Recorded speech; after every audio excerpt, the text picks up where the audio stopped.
CPI Narayana గారు ఏదో చెప్పడానికి చాలా కష్టపడతా ఉన్నారు. ముందుగా వీడియో చూద్దాం. చెప్పండి sir. India got tried to kill the terrorists in Pakistan, but not war on the Pakistan. ఓహో. Because war is different, and choosing the terrorist and the killing is justified because they created terrorism has no religion batch అన్నమాట. అందుకని so much of how the terrorism should be supported.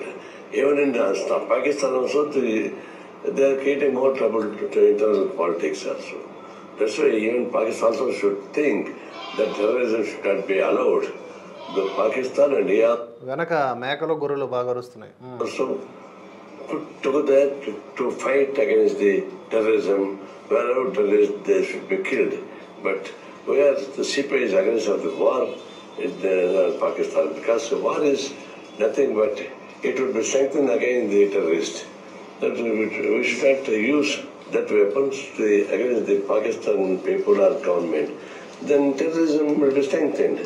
That's why we appeal that our fight should be only targeted terrorists, not on the Pakistan.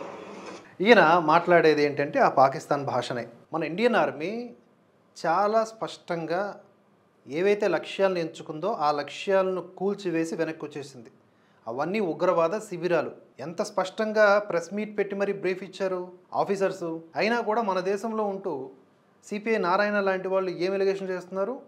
Pakistan ప్రజల మీద, పాకిస్తాన్ మీద దాడి చేయొద్దు, టెర్రరిస్టుల మీద దాడి చేసే హక్కును కలిగి ఉన్నారు, కానీ పాకిస్తాన్ మీద దాడి చేయొద్దు అంటే ఆ రెండు కలిసిపోయి ఉన్నాయి. ఒక రకంగా చెప్పాలంటే ఆ రెండింటికి తేడా లేదు అసలు.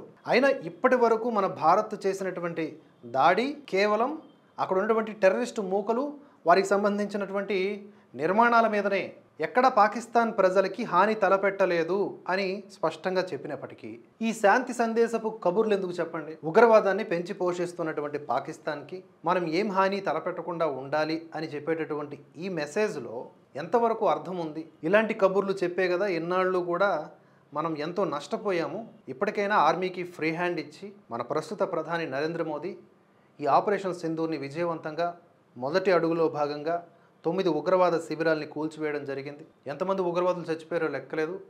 1000 మంది చనిపోయి ఉండొచ్చని ఒక అంచనా అనధికారికంగా. ఈ ఆపరేషన్ ఇంకా కొనసాగే అవకాశమే ఉంది అని కూడా చెప్పారు.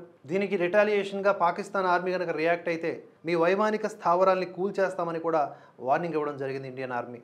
కనుక ఇటువంటి వారి మాటలు కాకుండా మనలో స్ఫూర్తి, మనలో కాన్ఫిడెన్స్, మనలో దేశభక్తి నింపేటటువంటి వ్యక్తుల మాటలను వినడం మన భారత జాతికి ఎంతో అవసరం.